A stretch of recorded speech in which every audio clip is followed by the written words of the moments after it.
BFM Business et Tech Co présente Tech Co, la quotidienne. François Sorel.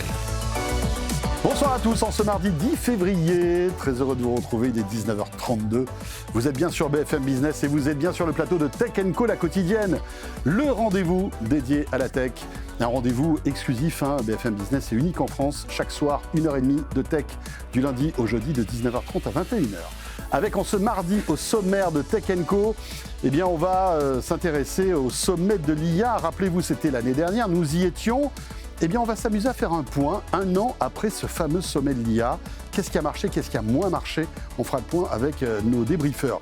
Et puis, cette mauvaise nouvelle pour les utilisateurs de ChatGPT, ça y est, la pub arrive aux USA.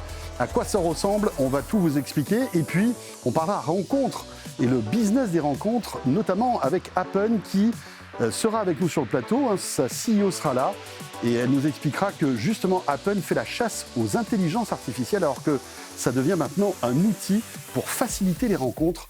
On rentrera dans ce secteur passionnant tout à l'heure. Merci d'être là. Bienvenue, c'est parti pour Tech Co, la quotidienne. Tech Co, la quotidienne, le débrief de la tech. Ils sont là avec nous sur le plateau de Tech Co et c'est Jean Schmitt. Bonsoir Jean. Bonsoir. Président de Jolt Capital. Toujours. Tout va bien, mon cher Jean? J'allais t'appeler Jolt, mais c'est pas bon. Jolt. C'est pareil. Même ma femme fait ça. C'est vrai? Non. Mon Dieu. En tout cas, merci d'être là. À tes côtés, c'est Mathieu Soulet qui est là. Salut Mathieu. Bonsoir. Ravi de te retrouver, car Mathieu vit à San Francisco, les amis. Et il est venu à Paris, non pas que pour nous, mais aussi un peu pour nous, et pour être sur le plateau de Tech Co ce soir. Merci. Tu es responsable du labo de KT Innovation à San Francisco. Évidemment, tu es au fait de toutes ces innovations technologiques qu'on évoque tous les soirs, donc ton point de vue, ton expertise est toujours la bienvenue. Et Frédéric Simotel, qu'on ne présente plus. Salut Fred. Bonsoir à tous, bonsoir François. Voilà, tout à l'heure, on parlera de rencontres sur les applications, Fred. Ah. Oui. Ça t'intéresse pas? Aujourd'hui, non. Non. On embrasse Sophie. Donc, évidemment, pas mal de sujets qu'on va évoquer ce soir. Dans quelques instants, je le disais, OpenAI qui commence à tester la pub aux États-Unis. On évoquera aussi cette bonne nouvelle taïwanais Prologium qui débute la construction d'une méga usine de batteries dans le Nord, chez nous. Enfin, et c'est un gros chantier, on va tout vous expliquer dans quelques instants, mais pour débuter, eh bien, on va parler des usages de l'IA qui explosent, mais l'Europe n'en tient pas les rênes en fait, c'est ça le problème. 2 baromètres sont tombés aujourd'hui et ils montrent une adoption fulgurante de l'intelligence artificielle générative, mais posent aussi la question de la souveraineté européenne à un an, évidemment, de ce sommet de l'IA. On écoute ce reportage de Clarisse Marion et on revient juste après. L'intelligence artificielle est avant tout une chaîne de valeur, centre de données, stockage, modèle, à chaque maillon des fournisseurs spécialisés, mais rarement européens. Dans les 10 plus grandes entreprises de semi-conducteurs, aucune n'est du vieux continent et pour les centres de données, seul un Britannique figure parmi le classement. Pourtant, les Français s'en emparent à vitesse grand V. L'année dernière, 48% d'entre eux ont déjà utilisé au moins une intelligence artificielle générative. D'après le baromètre de Bercy, c'était 20% il y a 3 ans. Parmi les utilisateurs, un tiers s'en sert désormais tous les jours. Recherche d'informations, écriture, aide aux devoirs. Ce sont surtout les jeunes et les cadres et professions supérieures qui utilisent l'IA générative. ChatGPT est de loin la plus utilisée. 63% des personnes interrogées y ont recours en priorité, contre seulement 13% pour Gemini de Google, 6% pour le chat du français Mistral et 4% pour Copilot de Microsoft. Voilà, reportage signé Clarisse Marion. Alors, c'est un secret polichinelle. L'IA générative aujourd'hui entre dans la vie des Français de manière de plus en plus puissante, avec évidemment toutes ces IA génératives, mais évidemment se pose, on l'évoquait, la question de la souveraineté européenne. Tout ça avec cet anniversaire, Fred, on fête le premier anniversaire de ce sommet de l'IA. Nous y étions l'année dernière, on s'en souvient très bien. Grand sommet, c'était au Palais. Au Grand Palais. C'est un événement qui a lieu tous les ans. Donc il avait eu lieu en Angleterre, en Corée du Sud. C'était la France l'année dernière, 11 février. Ouais. Et là, ce sera dans quelques jours en Inde. À New Delhi, donc ça se poursuit. Et puis, nous en France, on avait lancé une deuxième journée aussi. On avait fait Rappelez-vous, il y avait une journée au Grand Palais, alors très, un peu plus étatique, avec plein de chercheurs, etc. Et puis le lendemain, c'était à Station F. Quelque chose de plus concret, on va dire. Et aujourd'hui, on voyait tous les startups. Et aujourd'hui, d'ailleurs, l'IAD, organisé par France Digital et le laboratoire Prairie, qui regroupe plusieurs, qui est plutôt dans institutionnel, dans la recherche, les académies, un laboratoire académique. Voilà, j'y arrive. Sur l'IA, ce sont eux les co-organisateurs de tout ça. Ça avait lieu à Station F tout aujourd'hui. Alors, il y a énormément de promesses qui avaient été faites lors de ce sommet de l'IA. Quelles sont celles qui ont été tenues? En tout cas, l'écosystème français, en 2025, a levé plus de 2,6 milliards d'euros. Alors, est-ce que c'est lié au sommet de l'IA? Peut-être pas entièrement, mais en tous les cas, ça a été un accélérateur. La France se classe au 5e rang mondial de l'IA. Voilà. Est-ce qu'on s'en réjouit ou est-ce qu'on est déçu d'être 5e? À vous de nous dire. Tout ce qui touche à la souveraineté et l'industrie avec ce lancement de la phase 3 de la stratégie nationale où on privilégie la santé, la robotique et l'énergie. Il y a eu aussi ce dispositif pionnier de l'IA qui soutient 23 projets de rupture à hauteur de 10 millions d'euros. Il y a eu cette sécurisation de 5,8 gigawatts de puissance électrique parce que vous le savez, c'est le nerf de la guerre de tous ces data centers avec aussi la construction du supercalculateur Exascale Alice Ricoq. Oui, Ricoq, voilà. Une informaticienne qui va avoir son nom gravé avec d'autres scientifiques au premier étage de la Tour Eiffel. Et ben voilà, ça va être cool. Et je voulais avoir votre point de vue, vous qui êtes de fins observateurs. Jean, est-ce que ce sommet de l'IA, est-ce que déjà c'était une belle initiative l'année dernière et est-ce que ça a fait avancer les choses quand même? C'est une belle initiative à coup sûr et ça a fait avancer les choses. On voit que dans les 2,6 milliards, il y a 1,7 sur Mistral et Mistral a clairement avancé. Mistral a mis en place des jalons avec les États en Europe pour prendre de plus en plus de positions et d'argent. Ils sont petits mais ils existent pour de vrai. Donc c'est super. Il y a des choses qu'on peut déplorer. On dit l'énergie c'est important, c'est important. Mais n'oublions pas que le vrai nerf de la guerre, c'est les puces.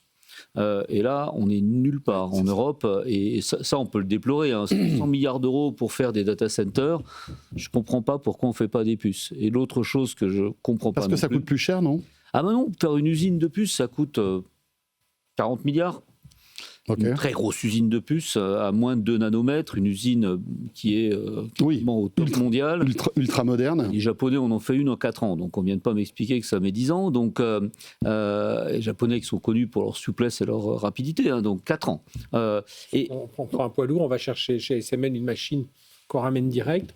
C'est ça, c'est pas très loin, l'autoroute, un coup d'autoroute et on y est. Ouais, on va à l'IMEC en Belgique, on va au Leti à Grenoble et puis au Fraunhofer en Allemagne, on va chercher les technologies, on met tout ça ensemble et ils seront ravis de voir une usine apparaître. 40 milliards, c'est 40% du montant, on devient indépendant sur les puces, voire même un exportateur de puces. Ça, je comprends pas pourquoi on s'attaque pas à ça. C'est un peu dommage. Et puis l'autre chose... Et pourquoi, à ton avis, on s'attaque pas à ça? Par manque d'imagination, parce que je pense qu'on n'a pas de courage en Europe. On n'a pas le courage de nos moyens. On n'a pas l'ambition de nos moyens. Et ça, c'est très triste. Et la deuxième chose qui nous manque, c'est des matheux. On voit fleurir les articles qui expliquent notre niveau en maths s'effondre. Les maths, c'est l'IA. Enfin, l'IA, on peut me raconter tout ce qu'on veut, c'est des maths. Donc, on a besoin de matheux. Il faut qu'on arrête d'être sous-développé dans les cours préparatoires, dans les collèges, dans les lycées. On est des sous-développés des maths. Il faut que ça cesse et ça coûte pas cher. On a chiffré ça. C'était moins de 15 milliards pour toute une génération de matheux. À ce sujet-là, il y avait aujourd'hui d'ailleurs à l'IAD, il y avait Stéphane Malin qui est un grand mathématicien qui a eu la médaille Fields, on pense à lui même pour le prix Nobel de mathématiques, et qui lui a monté une initiative justement pour les maths à l'école, pour justement amener les gens, parce que souvent, moi j'en ai des exemples très concrets, les maths, le déclic des maths, ça vient souvent d'un prof qui tout d'un coup enseigne de façon un peu différente. Un peu ludique. Ludique, fait un peu suivre, explique un peu à quoi ça va servir de faire une tangente, c'est pas juste pour faire un triangle un peu plus beau, etc. Et je pense que parfois c'est juste un petit déclic et c'est pas si difficile que ça. Alors bien sûr, après on part dans les recherches, les intégrales, tout ce que l'on veut. C'est aussi des heures. C'est aussi des heures. On a enlevé 2 à 3 heures de maths par semaine. Et donc celles-là, il nous les faut, il faut qu'on nous les rende. Ouais. Mais alors c'est dingue, alors qu'il y a encore quelques années, enfin quelques dizaines d'années, on avait, on va dire, la crème de la crème en termes de mathématiciens et de diplômés. On les a toujours, mais on n'en a pas assez. Ouais, si je peux rebondir, oui, Mathieu. On a énormément de mathématiciens d'élite dans la Silicon Valley. Hein, quand on va chez Google, DeepMind, chez Meta, etc. Je crois que Frédéric interviewait Yann Lequin, etc. On a des gens qui sont très talentueux et très reconnus dans le monde. Après, parfois, ils sont plus en France. Ça, c'est un autre sujet peut-être. Mais entre guillemets, on est reconnu dans le monde entier. C'est pas que le sommet de l'Action Summit, que la formation française de mathématiciens est de renommée mondiale. Et c'est d'ailleurs pour ça que ça s'arrache dans la Silicon Valley. Donc, je suis pas sûr qu'on ait un manque de talent de très haut niveau, peut-être en nombre après sur des choses dessus, mais en tout cas, que ce soit en semi-conducteur ou en IA, en computer science, on n'a pas à rougir par rapport à la taille du pays. Mais le souci aussi que l'on a, c'est que nous, mettons, Mistral, il est vu comme un concurrent quand il travaille en Allemagne. On a beau dire on est européen et tout ça, mais si Mistral arrive sur un contrat en Allemagne, il est vu comme un concurrent. Tant qu'on vivra ça, alors c'est le monde, hein, pour vivre, il faut de la compétition et tout ça, mais tant qu'on n'aura pas ce côté européen, on dit écoutez les gars, c'est qui le meilleur en Europe? C'est Mistral, eh ben on fait Mistral. C'est qui le meilleur qui fait des robots? Ah, c'est un Allemand, eh ben on fonce sur l'Allemand. Oui, bien sûr. Tant qu'il n'y aura pas ça aussi, alors évidemment, et on range son ego au niveau du pays. Quoi. Et là, on a un souci. Moi, je vois beaucoup ça dans la cyber. Dans la cyber, on a une flopée de belles entreprises. Et parfois, on n'ose pas dire, bah tiens, et on arrête ça. Regarde, c'est les Allemands qui sont les meilleurs dans ce domaine. Et ben non, on va aller concurrencer les Allemands. Et puis à côté de ça, tu as les Américains qui sortent des grosses plateformes. Tu demandais pourquoi on n'a pas cette usine de semi-conducteurs phénoménale. C'est parce qu'on ne sait pas où la mettre. Parce que si tu dis on va la mettre en France, évidemment, tu as tous les autres pays qui pays vont râler. Si tu dis je vais la mettre en Allemagne, on va tous se mettre à râler aussi. Et en fait, ça n'apparaît nulle part. Alors, on peut faire que tout le monde soit content, mais ça va être compliqué. Mais on peut y arriver. Le problème, c'est que en Allemagne, ils l'ont pas fait. C'est pour que tout le monde soit content, il faut dispatcher tout ça. C'est-à-dire que si on met l'usine en France, il faut la R&D en Espagne, l'ARH en Italie. Enfin voilà, c'est toujours pareil. Mais c'est vrai que c'est pas d'une efficience phénoménale, tout ça. Mais justement, toi qui as cette vision américaine, Mathieu, quand tu parles avec des Américains qui regardent l'Europe, ils nous voient vraiment comme 7-8 pays, pour ceux déjà qui nous situent. Enfin, mais où est-ce qu'ils nous voient vraiment comme une unité ? Alors, je pense qu'il ne faut pas se tromper de combat sur les semi-conducteurs. Aujourd'hui, les Américains, même eux, ont du mal à faire des usines à taille. D'ailleurs, ils sont en train essayer de rapatrier ça de Taïwan ou de Chine. Donc, il ne faut pas se tromper non plus dessus. Avec difficulté, d'ailleurs. Et que même en Europe, même pour Intel, qui a été, je crois que l'usine a été plus ou moins annulée de mémoire, en Allemagne, il y avait des milliards de financements de l'État public. Donc, et je dirais que ce n'est pas qu'une question de talent, c'est une question avant tout de moyens financiers. Et aujourd'hui, c'est une question peut-être qu'on peut se poser, mais il y a une question de puissance publique, de financement public dessus. Et en effet, 40 milliards à financer. En Europe, je crois que vous en avez parlé hier, dessus, il y a encore ST Microelectronics, il y a quelques acteurs encore dans les puces, mais ils ne sont pas capables aujourd'hui de dégager ces montants-là d'investissement. Donc, il y a une vraie question. Quand ils signent avec AWS. Voilà, c'est une façon de bosser aussi. Voilà, donc écoutez, on va suivre en tous les cas tout cela. Je crois qu'il y a un rendez-vous du G7 qui est très important aussi, où Emmanuel Macron mettra l'accent en juin prochain sur, avec une projection et des investissements sur l'IA. On suivra ça de près, bien sûr. En plus, on a, dans le G7, il y a souvent des sous-groupes. Il y a un G7 aussi du numérique. Et c'est nous qui présidons ce G7 du numérique. C'est la France qui préside ce G7 du numérique cette année. Voilà, et c'est à Evian, rappelons-le. Je peux rebondir dessus, parce que en fait, donc, le sommet aura lieu en Inde dans quelques jours. Donc, ça sera le AI Summit. On aura la chance à San Francisco de faire un débriefing de ce sommet-là avec le consulat français et indien. Et on aura Anne Bouvreau qui s'occupait du AI Action Summit, qui est la représentante spéciale sur le G7. Qui sera là-bas, Il y a une vraie continuité en fait dessus. Et en effet, le G7 qui sera à Evian en France, la France continue à porter le message, notamment de faire l'AI inclusive, de pouvoir mesurer aussi l'impact, pas que financier. Mais évidemment, il y a des grands enjeux business derrière, mais il y a quand même mention. Et la chance qu'on a, c'est qu'on est très proche des Indiens aussi. Donc il y a une vraie continuité du sommet entre les deux pays qui sera célébré. Et toute la Silicon Valley se déplace en Inde. Faut pas oublier que beaucoup de CEO de la Silicon Valley sont d'origine indienne. Pensez à Google, etc. Donc voilà, vous aurez pas mal d'annonces, je pense, qui seront faites dans quelques jours du côté New Delhi à suivre. On enchaîne avec un autre sujet qui intéresse beaucoup de monde parce que aujourd'hui, je le disais tout à l'heure, ChatGPT fait partie de notre vie, en tout cas la vie de dizaines, de centaines de millions de personnes. Et on voit que OpenAI doit rentrer de l'argent dans la marmite. Ça va pas bien parce qu'il lève des dizaines, voire des centaines de milliards, mais d'un autre côté, les revenus, ça suit pas. Donc, ils ont annoncé il y a quelques temps de cela l'arrivée timide de la publicité sur ChatGPT.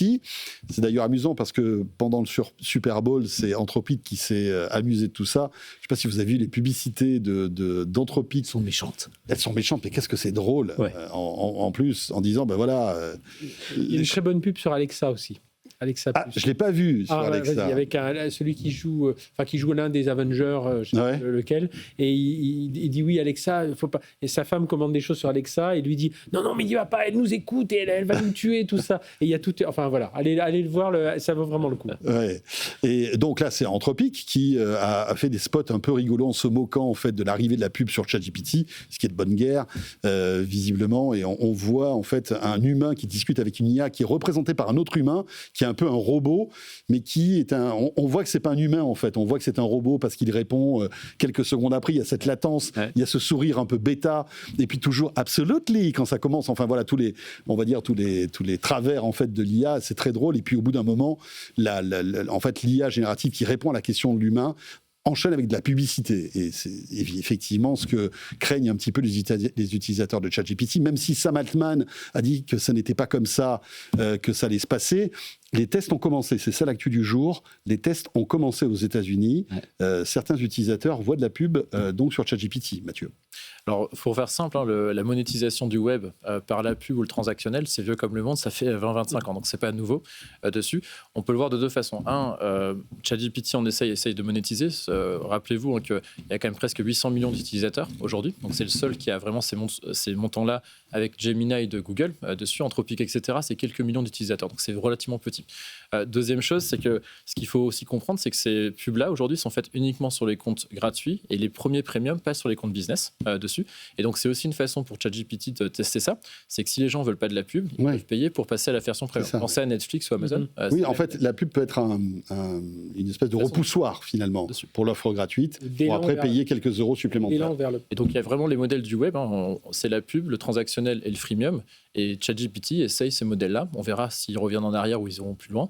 Mais en tout cas, il faut juste se rappeler qu'un service gratuit, souvent, sur Internet, on sait que c'est, en général, il faut le monétiser d'une façon ou d'une autre. Et aujourd'hui, la pub arrive. Alors, la publicité, Jean, elle n'arrive pas véritablement dans le dialogue. Attention, il faut bien le préciser. Donc, Anthropic a été un peu fourbe dans cette histoire-là. C'est-à-dire que vous aurez toujours la même réponse, sauf que vous aurez de la publicité qui s'affichera, on va dire, dans le chat, mais qui sera décorrélée de la discussion que vous avez. Enfin, en tout cas, pour l'instant. Voilà, ça c'est pour l'instant, parce que Sam Altman, il avait déjà juré qu'il ne mettrait pas de pub. Donc déjà, premier petit coup de canif dans le contrat. Finalement, je vais... Ces gars-là, ils jurent quand même facilement, Jean. Ouais. Et puis en plus, il s'est dit, il s'est dit, Gemini est en train de me faire du mal parce que c'est quand même beaucoup mieux. Et là, comment je vais faire pour gagner de l'argent parce que mes investisseurs vont finir par en avoir marre de mettre des sous. Et là, il fait de la pub. Ça manque un peu d'imagination, tout ça quand même, parce que monétiser avec de la pub, c'est vieux comme le monde. Et en fait, il va se prendre de face le meilleur au monde de la pub en ligne, c'est-à-dire Google, qui a une offre technologique meilleure que la sienne. Moi, je pense que ça ne va pas bien se terminer. Ça va pas bien se terminer. Je pense que ça ne va pas bien se terminer. Il a pris le meilleur de face sur le ring. Je pense que ça va être compliqué. Ceci étant, toutes les promesses qui sont faites de « je ne mettrai pas de la pub dans les dialogues, je ferai attention à ne pas transférer », en fait, ils ont déjà donné la liste de tout ce qu'ils ne feront pas, donc grosso modo de tout ce qu'ils vont faire. Donc, je ne vais pas donner vos contenus aux annonceurs. Mais j'y pense en me rasant, c'est ça qui est écrit. Et puis, je ne vais pas mettre de la pub dans le texte. Ah ben, ça m'avait pas effleuré. Mais lui, ça l'a effleuré. Ils vont le faire. Ouais. Ils vont voir jusqu'où ils peuvent aller, je pense, pour voir comment vont réagir, en fait, comme tu le disais très justement, les utilisateurs de ChatGPT. Et la question, c'est est-ce qu'il y a beaucoup de gens qui seraient prêts à payer $8 ou $5 pour ne pas avoir de la pub sur ChatGPT? Ça me fait penser un peu à Netflix, finalement, tout cela. Tu expliquais que au tout début, Netflix, Reed Hastings avait juré qu'il n'y aurait jamais de pub. Et puis, finalement, la pub est arrivée. Au début, tout le monde a dit ça marchera pas, la pub sur Netflix, c'est des contenus premium, etc. Et aujourd'hui, c'est un modèle économique qui tient la route. Donc peut-être que ça va marcher, la pub sur ChatGPT. Après, il faut voir comment c'est délimité. C'est-à-dire sur Google, on a ces liens sponsorisés, voilà, on voit bien, c'est de la pub, en plus ils le mettent, etc. Là, c'est pareil, si tu es en train de discuter avec ChatGPT, tout d'un coup, bing, on te dit, tiens, vous êtes en train de parler de voile de bateau, ben pourquoi pas faire un stage de voile, et voilà où je vous envoie, et qui s'immisce dans la conversation, ça va... Là. Mais par contre, s'ils le font habilement, où tout d'un coup, tu as ce truc-là, et tout d'un coup, tu as un petit pop-up qui affiche, ou 2 petites lignes, message publicitaire. Voilà, après, si c'est pas comme. Si on en vient comme la télévision aux États-Unis, là, où au bout de 10 minutes de film, pouf. Je rappelle juste, ils l'ont fait sur la pub, il y a 2-3 mois, ils l'ont fait aussi sur le transactionnel. Donc, ils sont vraiment en train de tester les modèles du web. Sur du web gratuit, il y a du transactionnel. Est-ce que tu dis c'est qu'il n'y a pas d'innovation, quoi? Non, mais en tout cas, ils réappliquent des modèles qui marcheraient bien. On rappelle quand même que Meta ou Google, c'est des centaines de milliards de chiffre d'affaires. Donc, la pub sur Internet, ça marche. Bénéfice. Vous avez vu la réponse de Sam Altman aussi à la pub, parce qu'il n'était pas content, parce qu'il s'est un peu fait ridiculiser en disant finalement Anthropique, c'est la solution des riches. Et c'est amusant de dire, parce que les pauvres, on leur met de la pub avec OpenAI, et puis pour les riches... Et moi, je suis du côté des pauvres. Moi, je suis pour donc, je suis pour les pauvres. Je claque combien 3-5 milliards par mois à peu près. Donc, je suis un pauvre, finalement, avec tout ce qu'il perd. Ouais, c'est clair. Bon... Ça va être intéressant de voir comment ça va être déployé. C'est surtout comment ça va être... Est-ce que c'est décorrélé du message que tu vas avoir, en tout cas de la discussion que tu vas avoir avec l'IA? Comme le dit Jean, peut-être qu'au départ, ça sera un petit peu cloisonné, et puis ça va être tellement tentant pour Sam Altman, parce qu'il va pouvoir faire des contrats en or, en revanche. Imagine, si tu poses une question concernant un achat, et que tu as une réponse qui est sponsorisée par Samsung, parce que tu hésites entre un smartphone de telle marque ou telle marque. On avait Criteo en France sur du remarketing. Je veux dire, ça marche très bien. C'est pas, encore une fois, c'est pas nouveau, et les gens sont peut-être. Oui, mais il va abîmer la promesse quand même de cette IA. C'est ça le problème. Si c'est la promesse de la gratuité du web, on revient à ces sujets-là. C'est peut-être une façon pour des gens qui n'ont pas accès en payant. Après, est-ce que c'est un peu hypocrite ou pas? C'est une question qu'on peut se poser, mais en tout cas, c'est une façon aussi de monétiser un service qui, en effet, coûte de l'argent. Après, si c'est bien fait, comme dans certains cas, si c'est de la pub ciblée. Quelle est la recette de la pizza? La recette de la pizza, la voilà, et achète machin chez Trucmuche, les tomates chez machin, t'appuies, et mon agent va se charger de faire tous les achats. C'est ça. Je rappelle que Fidji, il suffira de donner la carte bleue. L'ancienne CEO de Instacart aux États-Unis, donc c'est très bien faire les paniers d'achat. Elle était à Instacart juste avant dessus, et celle qui est la responsable, la CEO du consumer chez ça, donc ils y pensent très facilement. Puis tu vois, les paniers d'achat aujourd'hui, les agents vont faire des achats, et d'ailleurs c'est déjà testé, et donc vont faire des achats. Il y a même des assureurs maintenant qui proposent une assurance pour assurer les bêtises de l'IA. Donc, Ouais, AXA a lancé une assurance là-dessus. Et il faut prouver que l'IA a fait une bêtise. Mais l'IA qui va t'acheter 1000 paires de chaussures parce qu'il s'est trompé dans ce que tu avais demandé et que la fonction de température n'était pas la bonne. Bon, tu as 1000 paires de godasses qui arrivent. Là, tu te dis... Qu'est-ce que je fais ? Après, je me pose la question aussi en termes... Alors, aussi en disant dans les termes d'algorithme. Est-ce que l'algorithme, tu vois, d'IA, parce que tu as ton algorithme conversationnel qui discute avec toi, et en même temps, mêler ça avec un algorithme pub, tu vois, autant Google, bon, les liens, c'est très clair, et puis on voit bien comment ça peut être fait derrière la programmation. Là, j'ai un peu plus de mal à voir comment la subtilité qu'on doit avoir dans l'algorithme pour rester sur le conversationnel, puis d'un coup dire, pouch, un petit... Tu veux que je t'achète tout pour ta pizza ? Plouf, appuie sur un bouton et c'est livré. Et c'est pas idiot. Non, c'est pas idiot. T'as même pas besoin de la pub. Et puis il y a plein de gens qui diront OK. Parce que en fait, finalement, en plus. Si c'est pas trop cher, si c'est bien fait, s'il y a une vraie valeur ajoutée, parce que t'as pas à acheter ton fromage d'un côté, ta sauce tomate de l'autre et ta pâte, et que t'as juste à appuyer. On va le breveter, ça, finalement, parce que ça, maintenant, tu vois, il manque d'imagination. Mais appelons Sam. Fred, t'as le numéro de tout le monde. T'as pas le numéro de Sam Altman ? Il y a décalage horaire. Il faut pas le déranger là. Il sera en Inde dans une semaine si tu veux le voir. Voilà. En plus. Et pour l'instant, ce n'est pas encore arrivé en France, cette pub sur ChatGPT. Et puis c'est juste ce chapitre. Là pour l'instant. Go. Exactement. Et c'est du test, rappelons-le. On va revenir dans un instant, toujours avec Jean Schmitt, avec Mathieu Soulet et avec Frédéric Simotel, bien sûr. Au sommaire de cette deuxième partie, on évoquera donc Prologium qui débute la construction de son usine. En France, il y a pas mal de choses à dire. On parlera aussi d'Ubisoft. Alors ça, c'est un petit peu plus compliqué pour Ubisoft. Et on évoquera aussi l'actualité des drones et de la sécurité tout à l'heure. Vous restez là, petite pause et on est de retour. C'était Tech & Co, la quotidienne sur BFM Business. À tout de suite. Tech & Co, la quotidienne sur BFM Business. Tech & Co, la quotidienne, le débrief de la tech. Il est 20h pile en ce mardi soir. Merci d'avoir choisi BFM Business et merci d'être là chaque soir dans Tech & Co, la quotidienne, pour parler de votre passion, qui est la nôtre aussi. C'est la tech, vous le savez, chaque soir. Jean Schmitt est avec nous, Mathieu Soulet, Frédéric Simotel, et je vous propose de parler maintenant de Prologium, le groupe taïwanais qui donne le coup d'envoi du chantier de sa giga-usine de batteries pour voitures électriques. L'investissement prévu est colossal, 5,2 milliards d'euros, dont une subvention de 1,5 milliard de l'État français. C'est la 4e usine de la vallée de la batterie des Hauts-de-France, dont la production doit démarrer en 2028. Oui, parce qu'il faut quand même pas mal de temps pour construire ces usines. L'objectif, c'est de faire de la France un leader européen des batteries électriques. Justine Vassogne à Dunkerque pour BFM Business et on revient juste après, bien sûr. Pour le moment, il n'y a pas grand-chose à voir sur le site de Prologium, à peine un tas de terre et quelques pelles pour montrer que le site avance parce qu'il a pris du retard, presque 2 ans, le temps d'inventer une nouvelle génération de batteries et pas n'importe quelle batterie, des batteries solides, comme nous l'explique Vincent Yang, le fondateur de Prologium. On est les premiers à avoir développé dans le monde cette technologie des batteries céramiques au lithium solide avec un électrolyte inorganique super fluidifié.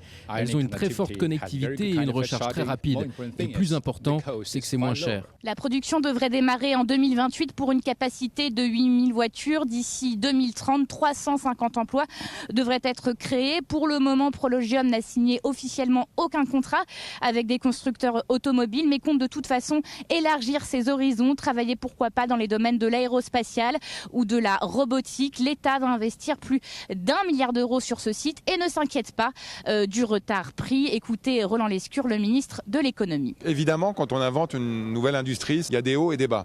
Et le rôle de l'État, quand il y a des bas, c'est d'accompagner. Quand il y a des hauts, c'est de se féliciter. Et aujourd'hui, on est en train de créer dans ce champ-là une usine de demain. Le gouvernement français veut aussi montrer que malgré un contexte morose, la vallée de la batterie prend forme lentement. En France, à quelques mètres d'ici, on peut apercevoir très visiblement la Gigafactory française de Vercors, inaugurée il y a quelques mois. Prologium sera la 4e usine de batterie à voir le jour en France en l'espace de 5 ans. Et oui, voilà, on est en train de récolter les fruits de ces annonces d'il y a quelques années où on a voulu, en tout cas cette décision politique très forte, de faire de la France un peu le berceau de la batterie électrique. C'était dans un autre contexte. C'était l'époque où les voitures électriques se vendaient bien, où évidemment, les Renault, les Stellantis, etc. Misaient là-dessus. Il y avait aussi cette interdiction et cette échéance de 2035 pour arrêter les véhicules à essence. Thermique, comment on appelle thermique, ça? Le thermique. Ah, merci. Est-ce que le scénario n'a pas un peu changé entre-temps, Jean ? Ah bah si, on va prendre un retard important par rapport à ce plan. C'est sûr que le véhicule électrique a pris probablement 4-5 ans de retard et ça va être compliqué. Maintenant, sur le fait de faire des batteries, on a besoin de batteries. Donc là, il faut qu'ils y aillent, il faut y aller. Il ne faut pas s'arrêter en cours de route comme on l'a vu dans d'autres projets de batteries où tout d'un coup on s'arrête en cours de route et là il y a tout qui fait faillite. Mais cette batterie-là en particulier est très très intéressante. C'est une batterie comme le disait le patron, elle est solide. Donc c'est de la céramique. C'est-à-dire qu'elle ne se casse pas. On peut la découper en deux, elle ne brûlera pas. C'est une batterie qui est safe. Et ça, c'est extraordinaire. Donc c'est une vraie belle batterie avec une vraie belle techno qui est meilleure que les batteries lithium-ion qu'on a aujourd'hui. Donc ça vaut le coup. C'est un gros investissement quand même. Hein. C'est 5 milliards. Oui, c'est 5 milliards. C'est une batterie qui se recharge plus vite, je crois, qui a une densité énergétique plus importante. Enfin, même pour les utilisateurs, pour ceux qui auront des batteries, des voitures équipées avec ces batteries-là, ça va être un vrai bond aussi en avant en termes d'autonomie, de vitesse de recharge, etc. C'est 300 Wh par kilo. comparé à 150 Wh par kilo pour le lithium-ion classique. En double autonomie. Voilà. C'est vraiment sur le recyclage, c'est plus. Enfin, c'est ce que nous avait expliqué un peu Julien Villeray, parce que CES, il y avait une annonce autour de CES de Las Vegas, il y a une annonce autour des batteries solides, et Julien Villeray, qui est notre spécialiste batterie, le directeur de l'innovation chez EDF. Oui, il nous avait d'ailleurs dit que même en termes de recyclage, c'était plus simple, plus intéressant, plus simple, en tout cas, ce genre de batterie. C'est des batteries qui brûlent pas. C'est une batterie qui brûle. Quand tu veux recycler une batterie, un de tes gros problèmes, c'est que ça brûle tout le temps. Donc ton usine, elle est en feu tout le temps. C'est quand même pas, c'est compliqué. Tu vois, tu prends une cellule. Et si elle brûle, tu es obligé de la mettre dans une espèce de poubelle où qui va vitrifier en fait cette cellule très vite avant que toute ton usine prenne feu, parce qu'il y a une énergie incroyable dans cette usine et pas une énergie positive, quoi. Ça brûle pas. Et je pense que c'est une bonne nouvelle, parce qu'il faut se rappeler que les derniers mois, les dernières années, on a eu beaucoup d'échecs en Europe, Northvolt notamment. Il y a eu des annonces aussi pour ACC, qui a annoncé que des usines ne se feraient pas. Donc c'est une belle marque en fait pour la France d'avoir un acteur qui a annoncé, ça a été annoncé il y a 2 ou 3 ans de mémoire, dessus, qui se confirme. Alors on est encore au début des pelles, mais en tout cas c'est important. Et c'est aussi intéressant puisque dans un contexte géopolitique dessus, la France, et physiquement, ce qui est intéressant, c'est que c'est pas n'importe quel endroit qui a été choisi. C'est aussi dans le bassin du Nord, parce que logistiquement c'est intéressant dessus.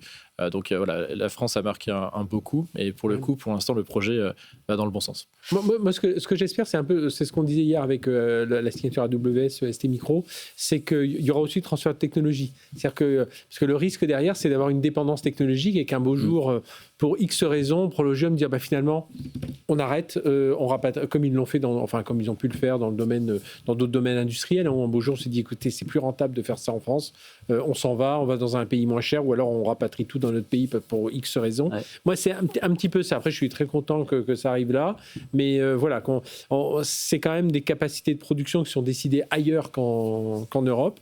Alors on attire ces champions industriels, tant mieux, vaut mieux qu'ils soient chez nous qu'ils restent en Asie, soit en Amérique du Sud ou je ne sais où. Après, vous ne trouvez pas bizarre, alors bon, je pense qu'il y aura du marché pour toutes les technologies, mais d'un côté, on va avoir Prologium avec le top du top de la batterie, parce qu'en plus, ils ont profité de cette année de retard pour installer sur cette usine la toute dernière génération de ces batteries solides. Donc ça va être vraiment au top du top. Et à quelques kilomètres, on aura Verkor qui, lui, vient d'ouvrir son usine, mais qui est sur l'ancienne technologie lithium-ion. Voiture pas chère, voiture chère, voiture avec des batteries qui sont bien meilleures, voiture avec des batteries moins bien, ça on verra bien la gamme. De toute façon, les voitures électriques sont un peu chères. Si elles étaient moins chères, ça entrerait plus vite. Enfin, j'aurais préféré que l'acteur 100% français Verkor se tourne vers une technologie qui soit d'avenir et non pas d'une technologie... On l'a pas. Et alors, est-ce qu'on attire les gens ? Vous êtes pas d'accord ? Est-ce qu'on devient des champions industriels, ou alors est-ce qu'on est des champions pour attirer les autres champions industriels ? On peut faire les deux. Oui, il faut faire les deux. Il y a 40 ans, on transférait de la technologie. On leur apprenait à faire des avions, on envoyait des tas de choses pour qu'ils puissent faire leur propre industrie, et on pensait qu'on allait outsourcer. Moi, je me souviens bien, il y a 25 ans à peu près, où les gars disaient « Jean, tu penses que tu outsources chez nous, mais tu ne comprends pas que c'est l'inverse ». J'arrivais pas à comprendre. Non, j'ai très bien compris.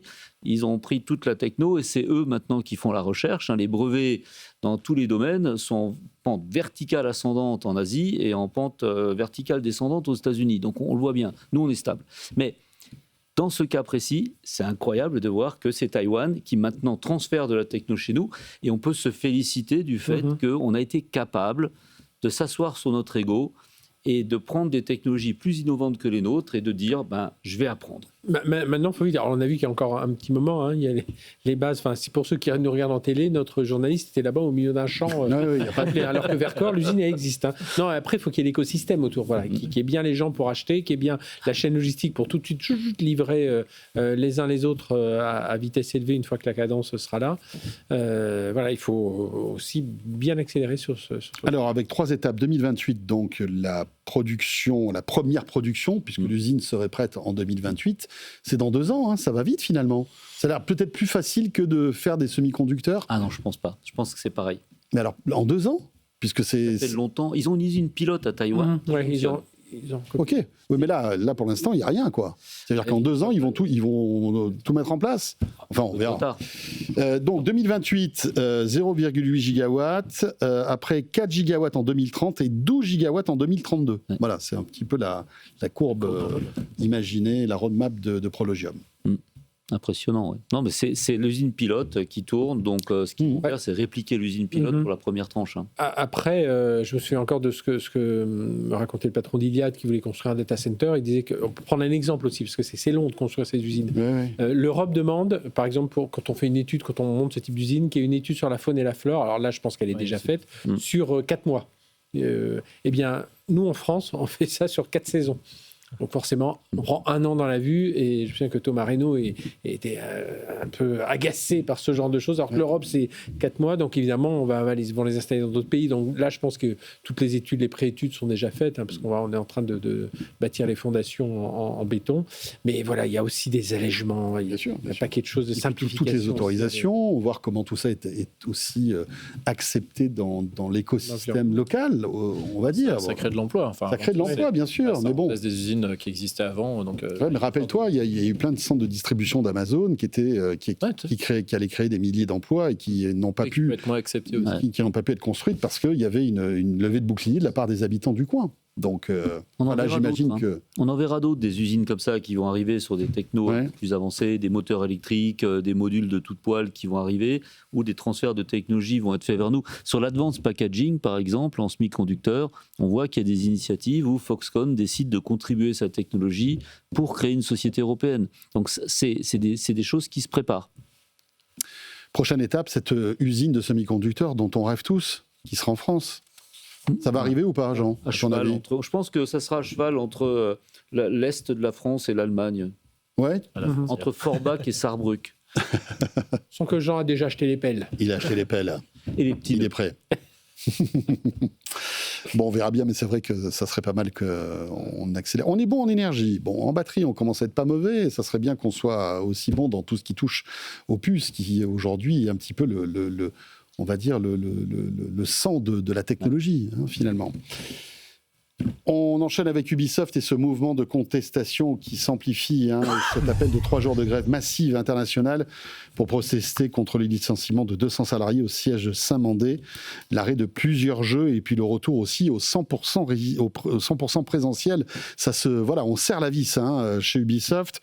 Beaucoup de colère et d'inquiétude hier après-midi au piquet de grève devant le siège. Nathan Cocampo était sur place, il nous raconte tout ça. 200 salariés mobilisés et comme un air de déjà-vu. En octobre 2024, même piquet de grève, 3 jours de mobilisation historique, une première pour le géant mondial et à l'arrivée des négociations et un accord sur le télétravail. Mais cette fois-ci, la discussion semble totalement fermée pour Shakib Matawi, programmeur chez Ubisoft, délégué syndical solidaire informatique. Ce qu'il y avait eu, c'était au moins un début de négociation sur le télétravail.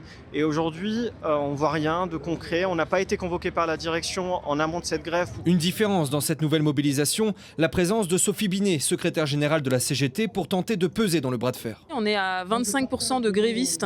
Aujourd'hui sur Ubisoft, c'est historique. On a ici une direction qui a décidé de façon unilatérale de remettre en cause un accord sur le télétravail 2 mois à peine après qu'il ait été signé. Un retour au présentiel après la fermeture de plusieurs studios, l'annulation de 6 jeux et une annonce de centaines de millions d'euros d'économies supplémentaires avec 200 emplois menacés ici au siège. Vincent Cambedouzou, délégué syndical du syndicat des travailleurs du jeu vidéo, accuse le coup.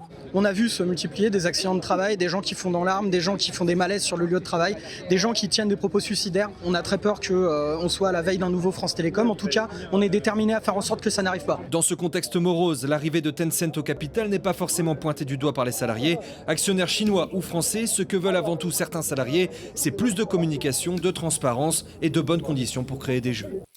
Voilà, reportage Nathan Cocampo. Et c'est vrai que c'est une situation compliquée pour Ubisoft, qui est une boîte qui représente l'héritage du jeu vidéo en France, qui a eu ces années de gloire avec des studios un peu partout dans le monde, des licences ultra fortes. Et là, on est quand même au creux de la vague depuis pas mal de temps, avec des jeux qui n'ont pas marché aussi bien que prévu. Le dernier jeu Star Wars, c'était il y a 1 an et demi, grosse licence qui a coûté une fortune, à la fois en développement mais aussi en licence, qui n'a pas marché.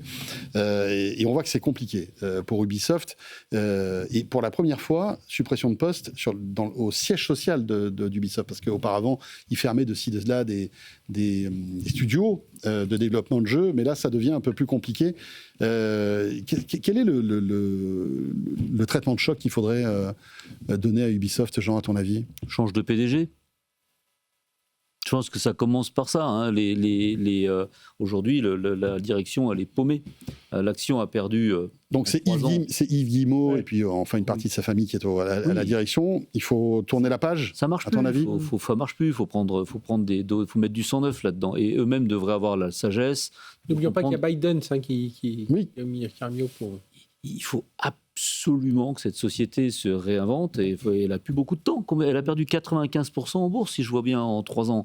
Elle a supprimé déjà 3000 emplois, elle a des jeux qui sortent avec des bugs, des salariés qui ne sont pas contents. Le télétravail, ça c'est juste la CGT qui fait le show.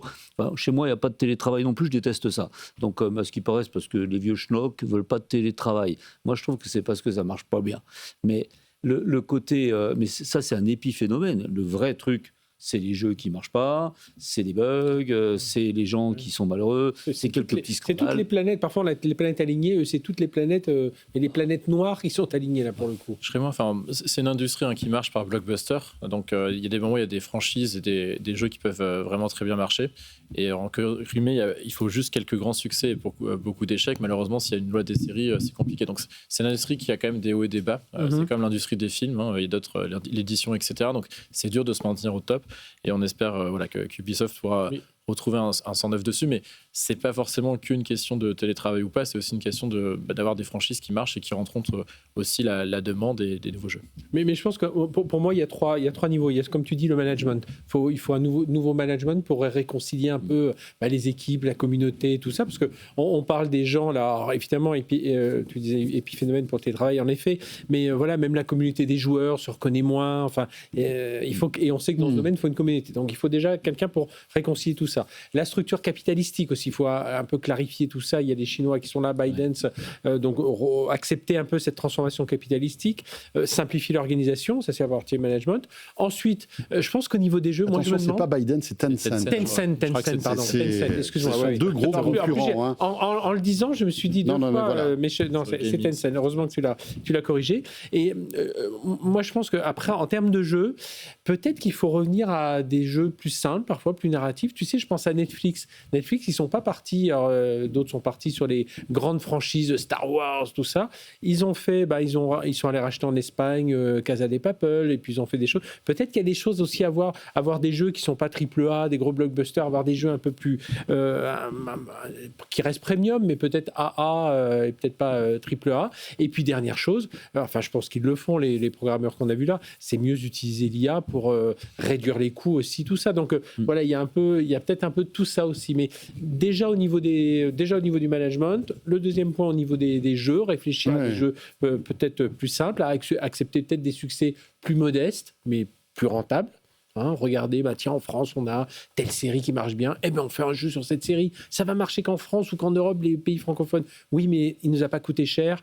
Et c'est assez rentable, tu vois, c'est peut-être s'appuyer là-dessus. Et puis, toi, tu veux un jeu plus belle la vie, je le vois bien. Je vois pas mal comme CEO. Il serait pas mal. Qu'est-ce que t'en penses ? Il faudrait qu'on en parle au Guillemot. Ouais. Tu les connais, non, un peu ? Un petit peu, ouais. Il faudrait leur poser la question. Voilà. Non, mais après, tout ça dans un contexte où l'IA galope aussi. Et quand on voit ce que fait Jenny, je ne sais pas si vous avez vu le nouvel outil de Google, Mathieu, c'est vrai qu'on se dit, alors aujourd'hui, on n'est pas en train de dire qu'avec Jenny, on peut faire un jeu vidéo, mais certaines briques commencent à être faites par l'IA, quoi. J'avais la chance de bosser pour un client et j'avais fait l'E3 à Los Angeles et j'avais visité les studios d'Ubisoft au Canada à côté de Montréal. Ce qui est impressionnant, je prends juste un exemple rapide sur la partie jeux vidéo. On parle de la vidéo, pensez à Sora d'OpenAI. Moi, j'avais vu les premières secondes qui étaient 5 secondes, 10 secondes, et on disait que c'est impossible. Aujourd'hui, on peut faire quelques minutes. Il y a pas mal de startups dessus. Et mon pronostic, c'est que moi, je suis très mauvais en dessin. C'est que dans 5-6 ans, on pourra créer son propre jeu vidéo à partir d'un prompt. Donc, il y a quand même une créativité qui est dessus. Alors, c'est compliqué pour les studios. Et dans l'autre sens, c'est une créativité incroyable. On pourrait créer son propre jeu de bout en bout. Ah, mais ça met à plat, en fait, toute l'industrie du jeu vidéo. Et ceux qui utiliseront mieux ces outils-là pourront faire des jeux encore plus incroyables. C'est du narratif. Mais qui te dit que demain, toi-même, devant ta console, tu ne pourras pas te créer un jeu vidéo ? Tu prompteras en disant je veux un jeu avec un Indiana Jones, genre Schmid qui est le méchant, Frédéric Simotel, je sais pas quoi, et puis paf, il va nous faire un truc. Je joue toujours avec mon fils à FIFA et avec d'autres joueurs. Il y a quand même une question de communauté. On ne joue pas forcément que tout seul face à l'ordinateur. Il y a parfois des jeux aussi multijoueurs. Ubisoft a Rainbow Six ou des jeux qui sont très, très joués dessus. Donc il y a des jeux qui sont solitaires et d'autres qui sont quand même où il faut choisir avoir le même jeu. Mais à eux d'être un peu plus créatifs, tu vois, peut-être laisser plus d'autonomie créative à chacun des studios. Voilà, et voilà, peut-être par pays faire ce que je disais tout à l'heure, un jeu Plus belle la vie. On fonce. Si tu insistes, tu le veux ton jeu. Bah, oui.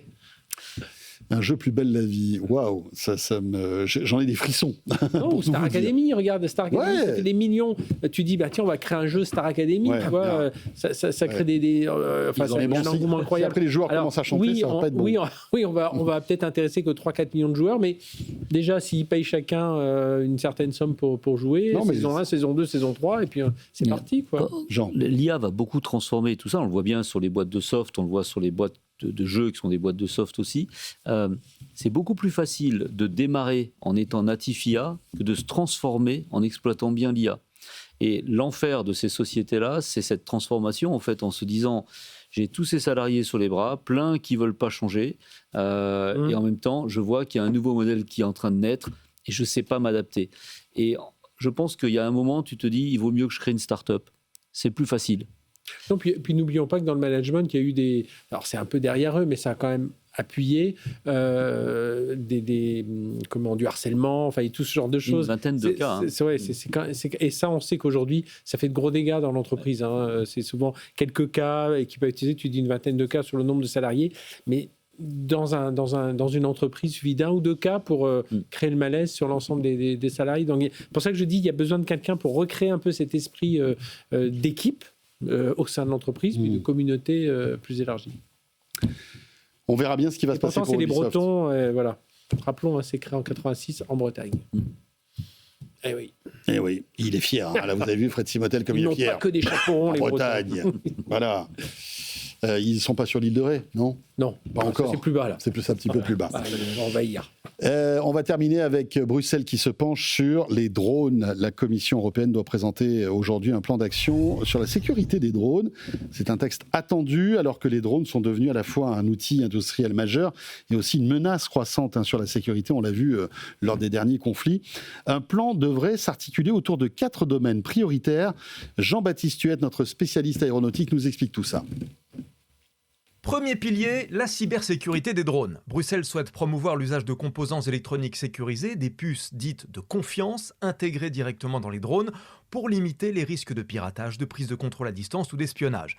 Deuxième priorité, la protection des infrastructures sensibles, aéroports, centrales électriques, sites industriels, événements publics. L'Union veut renforcer les capacités de détection et de neutralisation des drones malveillants avec une meilleure coordination entre États membres.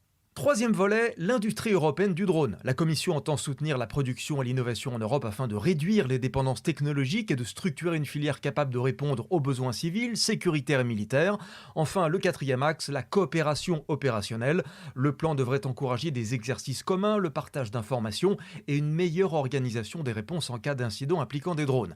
Derrière ce plan, un message politique clair. La sécurité des drones n'est plus un sujet marginal, c'est désormais un enjeu de souveraineté, de sécurité intérieure et de puissance industrielle.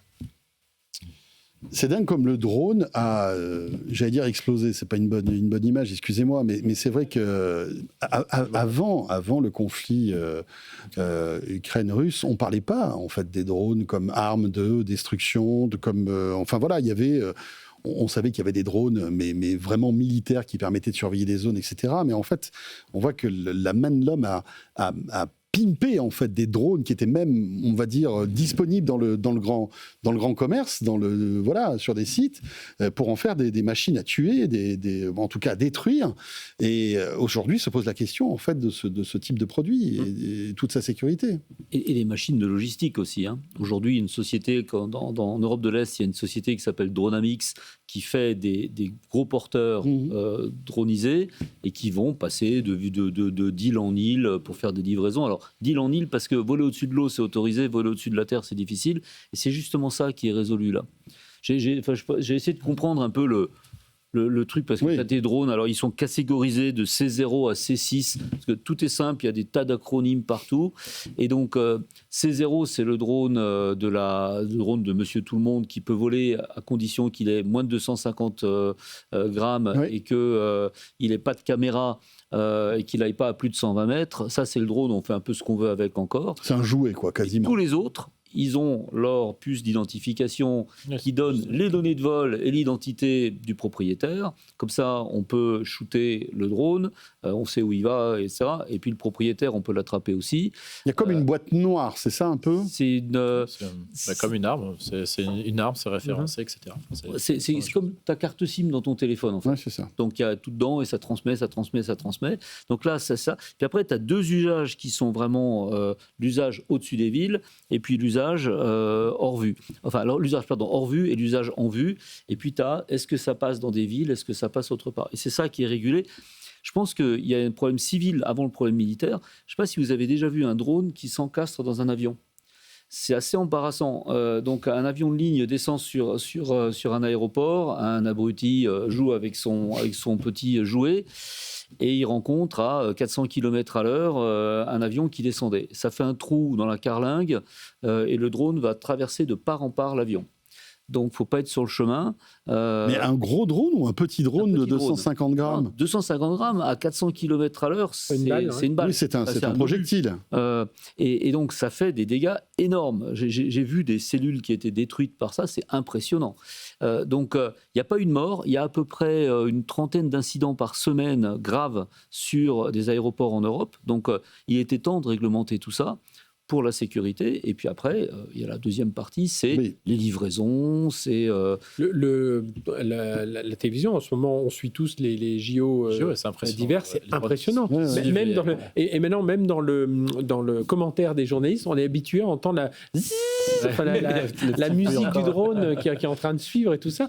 Et on voit ces images, on voit l'ombre du drone. Enfin, c'est un outil pour eux et qui fait des images magnifiques. Amazon, qui veut accélérer sur la livraison par drone, doit accepter plutôt positivement ce type de réglementation, parce que ça fait un cadre parfait finalement pour tout ça, non ? Absolument. C'est encore tôt dans le sens où le coût économique quand même d'utiliser un drone versus un camion, etc. pour des livraisons, l'équation économique n'est pas forcément simple. La densité, c'est intéressant dans du périurbain ou des distances un peu longues. Sur des villes, etc. Voilà, la charge portée ou des choses comme ça. C'est ça. Penser à un camion, parce qu'un drone va pouvoir livrer peut-être 2-3 colis, pas plus, en fait. Alors qu'un camion avec un livreur, ça va être des dizaines et des dizaines, sans doute. Porte à porte, oui, mais en logistique, par exemple, pour des médicaments Ce qui existe un peu déjà, je crois. Oui, mais par exemple, la livraison de repas. Ouais. Typiquement, en général, un livreur Uber Eats, il a quoi ? Il a un repas ou deux. Plus ? En général, ils en ont... en tout cas, sur les motos, etc., ils en ont 5 ou 6. Ah ouais, 5 ou 6 ? Alors peut-être que c'était des plus... je pense qu'en France, c'est moins. Mais c'est vrai qu'on peut imaginer que il y aura peut-être un modèle économique pour que des drones puissent... partir de certaines zones de restauration, parce qu'aujourd'hui c'est dark kitchen là, vous savez, c'est des trucs qui sont complètement... Ça coûte moins cher d'envoyer quand même un petit robot qui roule que le drone qui est surtout dans une ville. Mais je trouve que c'est intéressant dans cette... Bon, il y a un signal politique fort, et puis on sent qu'il y a un chantier derrière, mais je trouve que, tu vois, tout à l'heure je parlais d'Ubisoft qui pourrait être sur des petits chantiers, des petits jeux très narratifs autour ça c'est un domaine, où on pourrait créer vraiment de la souveraineté, notre autonomie européenne et tout ça. Il y avait un acteur qui s'appelait Parrot. Bah oui, avec entre guillemets à moindre coût. Mais qui s'appelle toujours Parrot. Qui s'appelle toujours Parrot. Mais tu vois, où là, plutôt que parier, alors il faut continuer à parier sur les grands chantiers, sur l'IA, le quantique, la robotique et tout ça. Mais là, les drones, on se pose dire, on a de l'air, on l'a récompensé au BFM Awards, et on en a plusieurs des bons dans les drones. Allez, on prend ça, on prend même une structure verticale, on se dit tiens, on en a besoin dans l'agriculture, dans le transport, je sais pas quoi, de greffe d'organes, des domaines, tout ça. Et là, je trouve que ce qui est intéressant dans cette démarche, c'est que enfin, on se dit, tiens, c'est peut-être un plus petit domaine, mais qui est amené à être un grand marché, et on crée notre vraie souveraineté. En tant qu'investisseur, tu te mets dans la peau de l'investisseur et tu te dis, je vais investir là-dedans. Jusqu'à présent, c'était impossible. Oui. Déposer un plan de vol de drone, c'était une horreur. C'est des plateformes. Puis il faut que le pilote de drone ait un brevet de pilote parfois. Oui, donc ça va harmoniser tout ça en fait. Là maintenant, on a un espace européen où des drones peuvent voler. Ça va démarrer le business. Très bien. Il y a pas mal de business. Il n'y a pas longtemps, dans Tech & Co, on évoquait cette société, cette start-up qui a mis en place des drones qui surveillent les éoliennes. Parce qu'au bout d'un moment, les éoliennes, parce qu'elles sont confrontées à des forces monstrueuses, sont abîmées. Et donc, les drones là, surveillent en fait le taux d'usure des éoliennes et ça coûte beaucoup moins cher et c'est beaucoup moins dangereux que de faire monter des gars sur des nacelles à des centaines de mètres d'altitude. La maintenance des avions, la maintenance des... Tu sais, mais des avions, mais pas en l'air. Enfin... Non, mais quand ils sont dans les... Le drone qui suit l'avion, tu sais. Non, mais quand ils sont dans les hangars et tout ça, c'est avec des drones. Ils font ça aussi pour les trains. La SNCF utilise beaucoup de drones. Et puis, pour revenir sur une image, je regardais les images de drones aussi qu'on a eues avec les Thomas Coville, Sodebo, en pleine mer, pour avoir des images. Alors là, c'est du côté média et tout ça. Ça leur sert aussi à voir... un pétrolier, un énorme pétrolier, comment tu fais pour savoir s'il est en bon état ou pas? Avant, tu faisais tourner des hélicoptères autour, c'est un peu cher. Avec un drone, ça coûte pas cher et ça tourne tout le temps. Donc oui, il y a un énorme avenir sur ce business. Mais dans les hangars, on envoie dans les hangars des avions. On voit ces drones. Et bien voilà. Ce Tech & Co est terminé, messieurs, dames, il est 20h30. Merci à tous les trois. Merci Mathieu d'être venu nous voir. Rien. Bon retour à San Francisco. Merci. Responsable du labo de KT Innovation à San Francisco. Jean Schmitt, président de Jolt Capital. Merci Jean, à bientôt. Merci, à très bientôt. Et merci Fred. On se retrouve à Cannes, Fred. Demain déjà, on va parler robots. Alors demain, on vous réserve une émission au top. Spéciale robotique. Pendant 90 minutes, Jean, ça va t'intéresser.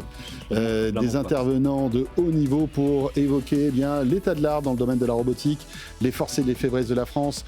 Dans quelle direction va-t-on? On parlera aussi de robots industriels, de robots majordomes. Ce sera demain 19h30, 21h. Et le lendemain, c'est-à-dire jeudi, nous serons donc à Cannes pour vous faire vivre ce grand salon dédié à l'intelligence artificielle. Voilà. On y sera.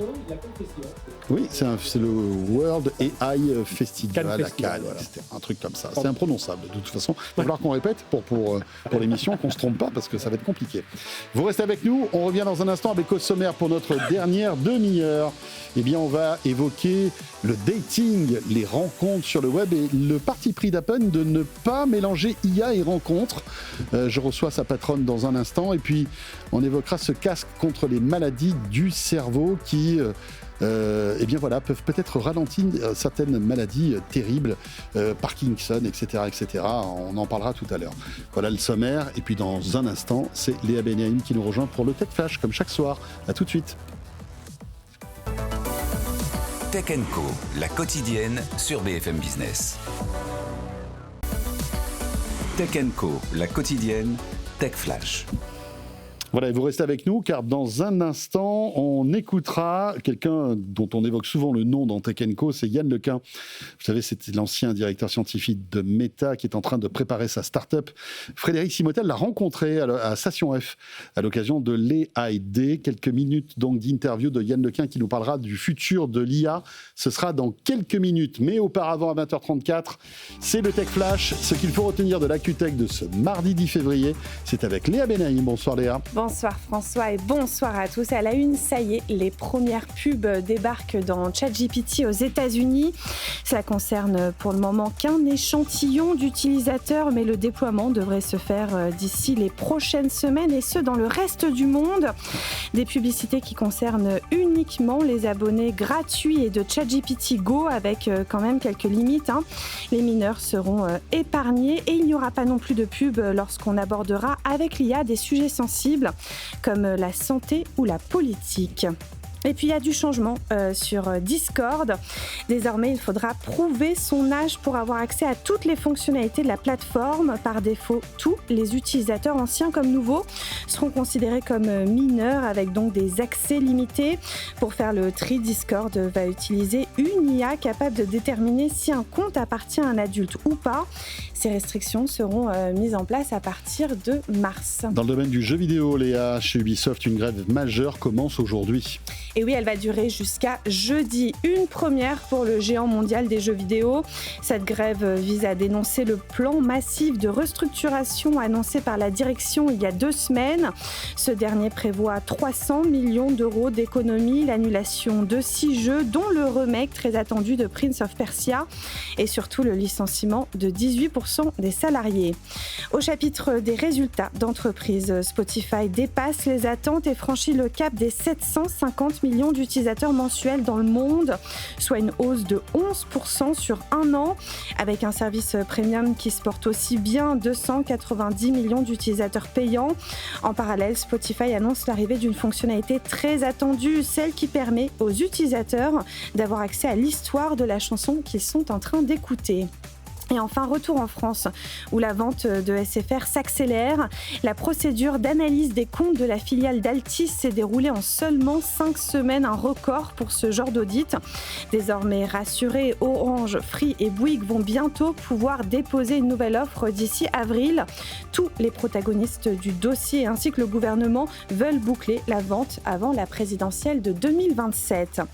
Et pour finir, je vous donne rendez-vous ce soir à 22h30 sur BFM Business pour Tech & Co Business, votre rendez-vous en compagnie de Frédéric Simotel. Et cette semaine, au programme du décryptage, on se rend compte que l'impact économique de l'IA sur le marché du travail reste encore très limité. On écoute un extrait. C'est vrai qu'on a vu beaucoup de rapports qui disaient c'est horrible, on va tous mourir. Parce que avec l'IA, on va remplacer tout le monde.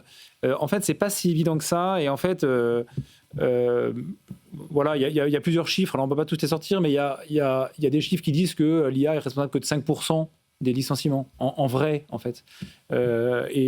Bien qu'on voit parfois des grandes annonces, il y a Capgemini qui licencie, Accenture qui licencie. Oui, Capgemini, j'en suis revenu, parce que 2400 postes licenciés, en fait, quand on regarde les résultats, ça fait 18 mois qu'ils sont à moins 5% de chiffre d'affaires sur la France. Donc, il y a un moment aussi, ça doit se traduire. C'est un peu un storytelling. On a un peu envie de dire, regardez, on met de l'IA, du coup, on fait des gains de productivité, et comme ça satisfait le marché, quelque part.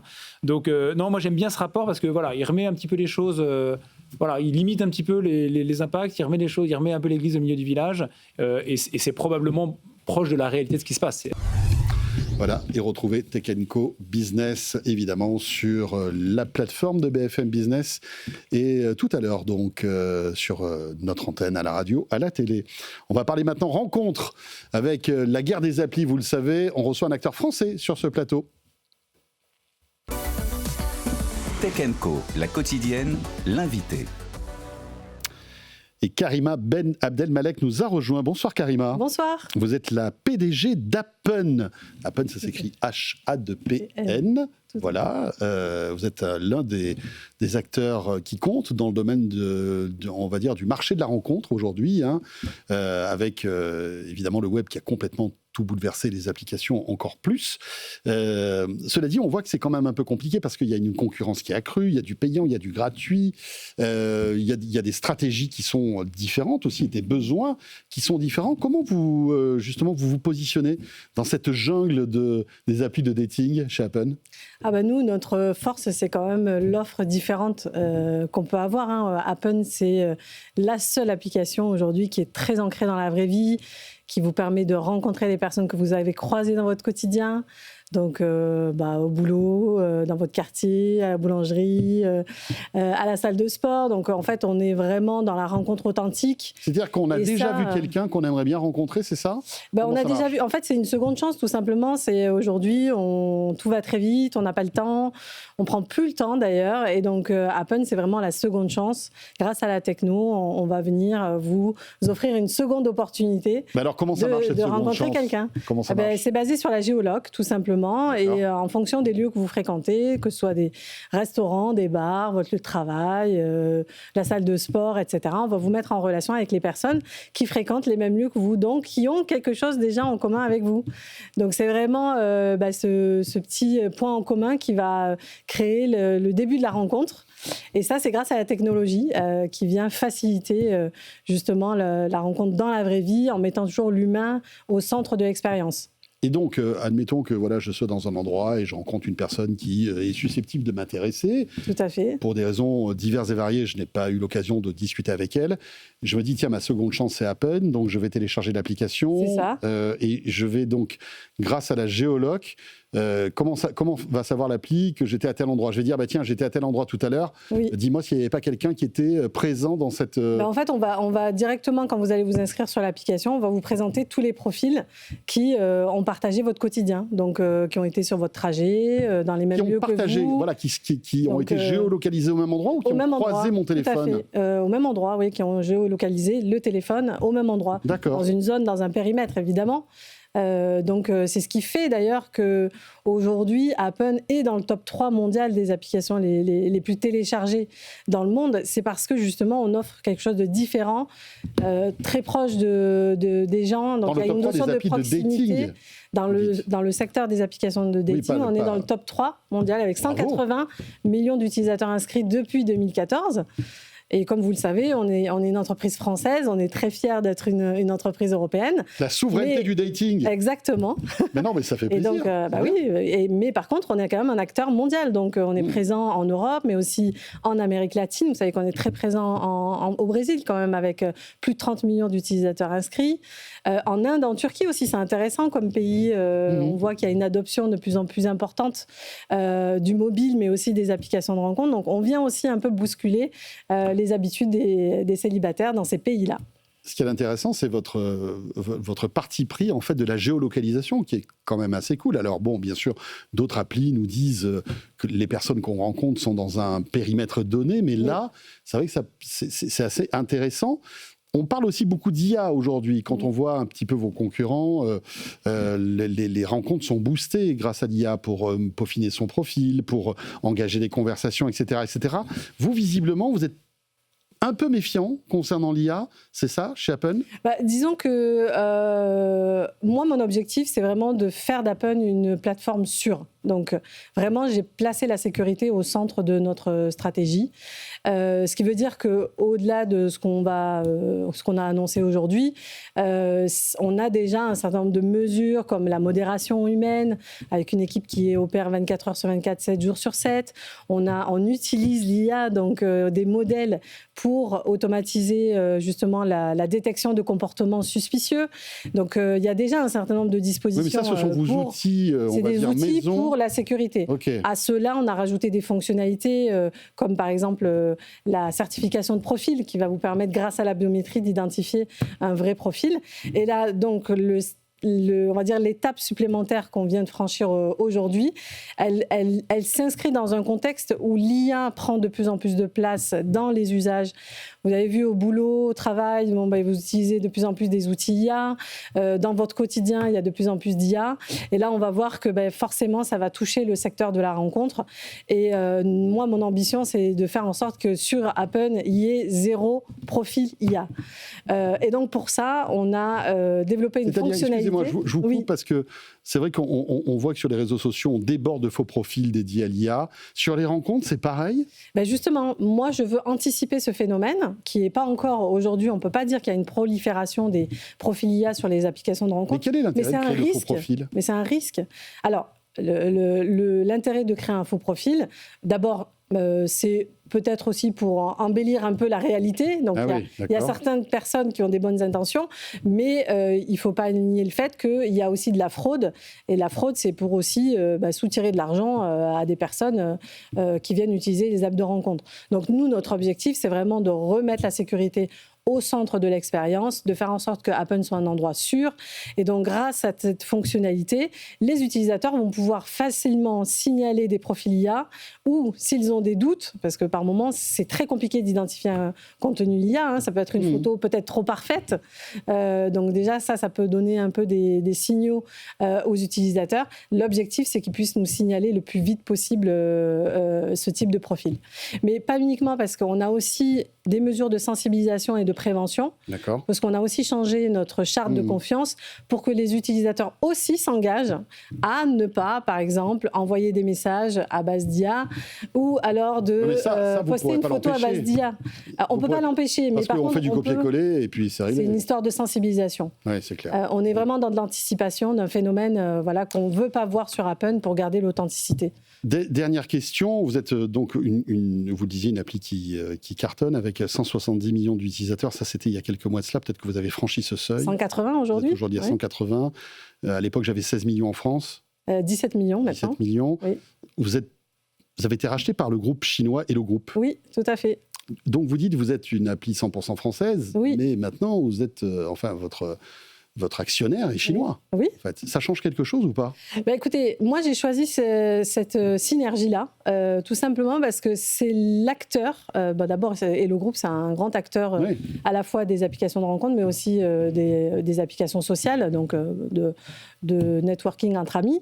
Donc déjà, ils ont une expertise métier très forte qui est complémentaire à celle d'Appen, mais aussi parce que je trouve que c'est l'acteur qui nous a le plus soutenus et qui a le plus respecté la vision d'Appen, qui est vraiment de favoriser les rencontres dans la vraie vie.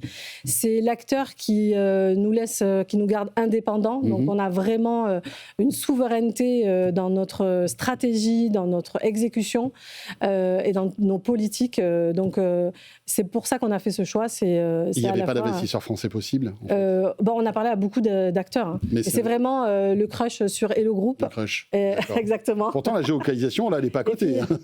Non, mais par contre, ce que j'ai trouvé aussi intéressant chez Hello Group, c'est la synergie sur la stratégie de développement international. Parce qu'on en avait parlé il y a quelques années de ça. Notre ambition, c'est vraiment de devenir un acteur mondial. Ils vous donneront les moyens. Et je pense que là, c'est une vraie synergie qui a tout son sens. Merci beaucoup, Karima Ben Abdelmalek. Avec plaisir. PDG d'Appen. Merci de passer sur le plateau de Tech & Co. Et il est 20h47. Je vous propose maintenant d'aller du côté de Station F où s'est déroulé aujourd'hui les ID, qui est organisé par France Digital. Frédéric Simotel a pu rencontrer Yann Lequin, la star de l'IA, ancien directeur scientifique de l'IA chez Meta, qui se lance désormais dans l'aventure entrepreneuriale avec sa start-up Ami Labs. Première question que Frédéric lui a posée à Yann Lequin, comment va évoluer l'intelligence artificielle ? On écoute sa réponse. Le problème de l'IA à l'heure actuelle, c'est que beaucoup de systèmes d'IA auxquels on est habitué peuvent manipuler la langue très bien, mais pas le monde réel. Le monde réel est beaucoup plus compliqué en fait que comprendre ou manipuler la langue. Donc c'est le grand défi des années qui viennent, c'est faire des systèmes d'IA qui comprennent le monde réel, c'est-à-dire la vidéo, l'audio, les données de capteurs, etc. Et ce genre de données pourrait être utilisé pour piloter des systèmes complexes. Donc, ce qu'on appelle un modèle du monde, c'est si on a une idée de l'état d'un système complexe, et puis d'une action qu'on imagine prendre, peut-on prédire l'état qui va résulter de ça. Et si on a ce genre de modèle, on peut faire de la planification, c'est-à-dire produire une séquence d'actions pour arriver à un but particulier, faire accomplir une tâche au système. Est-ce que ça veut dire qu'on ça prend une voie différente des modèles de LLM tels qu'on les connaît aujourd'hui ? Est-ce que, pour vous, les LLM sont arrivés à un seuil peut-être d'innovation ?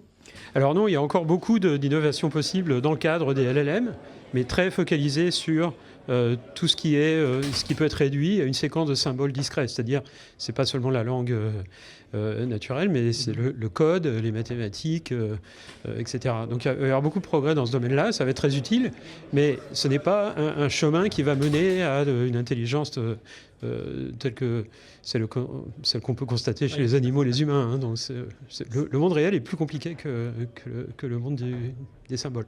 C'est pour ça que vous êtes moins un adepte que dans la Silicon Valley sur ce modèle d'IA général dont on parle beaucoup. Vous y croyez moyennement.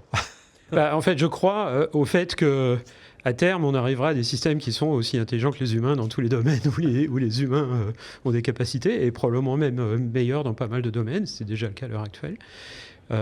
Mais je n'aime pas appeler ça l'intelligence générale, parce que l'intelligence humaine n'est pas du tout générale, on est très spécialisé en fait. Donc j'aime pas le terme, AGI en anglais. Et par ailleurs, je ne pense pas qu'on pourra arriver à ce type d'intelligence de niveau humain à travers les technologies des LLM. plus avec des technologies sur lesquelles je travaille, World Model, et puis quelque chose qui s'appelle JEPA. On va suivre ça. On a hâte de vous recevoir sur BFM Business, donc au lancement de votre start-up. Vous pourrez nous donner davantage de détails. Juste une dernière question. Pour vous, depuis Paris aujourd'hui, on peut contrer ou proposer une alternative aux Américains aujourd'hui ? Alors, on peut proposer une alternative, disons, au système d'IA actuel, aux architectures d'IA actuelles, qui adressent des applications complètement différentes de ce dont les LLM sont capables, que ce soit aux États-Unis ou pas aux États-Unis, c'est pas quel problème. Mais il faut aller chercher les talents là où ils sont, et des talents en Europe, il y en a plein. Donc, voilà un peu l'idée derrière l'établissement de ma nouvelle entreprise en France, mais c'est une entreprise globale qui aura des bureaux un petit peu partout, et on ira chercher les talents là où ils sont. Eh bien, on espérera vous revoir très bientôt sur BFM Business pour nous parler de tout ça. Merci encore de nous avoir accordé quelques secondes, quelques minutes de ce cadre de l'IAD. Puis bonne conférence, puisqu'on va se retrouver dans la plénière. Merci encore. Voilà, 20h51. On va parler maintenant MedTech avec mon prochain invité. Tech & Co, la quotidienne, l'invité. Laurent Hérault nous a rejoint sur ce plateau. Bonsoir Laurent. Bonsoir. Vous êtes le directeur du fonds Clinatech et vous êtes là pour nous parler de cet essai clinique d'un casque de photobiomodulation pour traiter des maladies neurodégénératives. C'est passionnant parce qu'on se rend compte que la lumière a des vertus insoupçonnées. On parle de luminothérapie pour, évidemment, pour sortir d'états dépressifs certaines personnes, etc. On se rend compte que le manque de lumière est un vrai problème. Et ce qui est intéressant, c'est qu'on se rend compte que la lumière peut agir aussi sur le cerveau d'une manière beaucoup plus, on va dire, physique. Avant de rentrer dans votre essai clinique, j'aimerais que vous nous présentiez un petit peu ce fonds Clinatech. De quoi s'agit-il ? Alors, le fonds Clinatech est un des partenaires de Clinatech. Clinatech est un centre de recherche biomédicale qui a été créé par le CEA et qui regroupe aujourd'hui 4 partenaires. Le CEA, le CHU de Grenoble, l'Université de Grenoble et le fonds Clinatech. Donc, le fonds Clinatech, c'est un fonds de dotation donc, qui bénéficie de la philanthropie de généreux donateurs.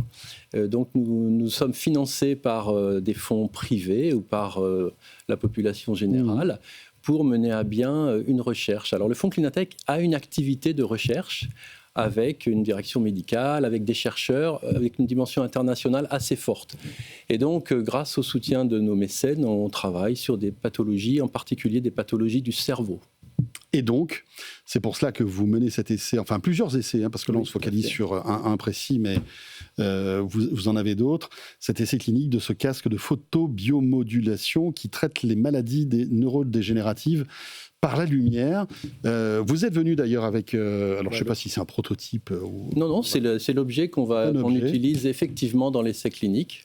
Donc c'est un dispositif médical, alors j'insiste là-dessus, donc qui a été certifié, qui répond à toutes les normes ISO de dispositifs médicaux, puisque notre vocation c'est de prouver médicalement, et j'insiste là-dessus, on est dans les medtech, on veut prouver que ou en tout cas répondre à la question, est-ce que la lumière a un effet thérapeutique sur certaines pathologies redoutables du cerveau ? Et donc, on n'est pas dans le bien-être, on est vraiment dans une approche médicale extrêmement stricte. Donc, on conduit des essais cliniques avec des praticiens hospitaliers, avec des professeurs de médecine. En l'occurrence, ici, le premier essai clinique qu'on va conduire avec ce dispositif, c'est avec les hôpitaux universitaires de Strasbourg et le professeur Blanc sur des patients atteints de la maladie à corps de Lewy, qui est une maladie d'Alzheimer apparentée. Et qui est une maladie terrible qui touche avec une dégénérescence progressive. 250 000 personnes en France, qui progresse 2 fois plus vite que la maladie d'Alzheimer. C'est la deuxième démence. Il n'y a pas de traitement, bien évidemment. Il n'y a pas de traitement et c'est une pathologie qui est un peu frontière entre Parkinson et Alzheimer et qui est très très complexe. Alors, ce qui est intéressant, ce que vous êtes en train de nous dire, c'est que la lumière, alors évidemment certaines ondes lumineuses peuvent avoir une incidence sur ces maladies, mais comment ça marche ? Parce que si je chausse ce casque, je n'ai pas de... Un casque souple. Hein. Voilà, on voit qu'à l'intérieur, il y a des LED. Vous avez des LED qui illuminent, je ne sais pas si on le voit à la caméra. Mais... Comment ça peut influer sur la boîte crânienne, en fait, qui, elle, est totalement étanche. Donc, est-ce qu'elle reçoit les lumières arrivent à transpercer la boîte crânienne ? Alors, c'est une excellente question. La première étude qu'on a faite a été une étude numérique, un petit peu par un jumeau numérique du cerveau. Oui. Et on a regardé, en modélisant le cerveau, si la lumière, à certaines longueurs d'onde, à certaines fréquences, pénétrait dans le cerveau. Les études numériques ont laissé penser que la lumière, par exemple, à une longueur d'onde de 810 nanomètres, pouvait pénétrer dans le cerveau, malgré la boîte crânienne, sur des profondeurs de 3-4 cm. On l'a vérifié dans un essai clinique qu'on a conduit à Clinatech, dans la partie hospitalière de Clinatech.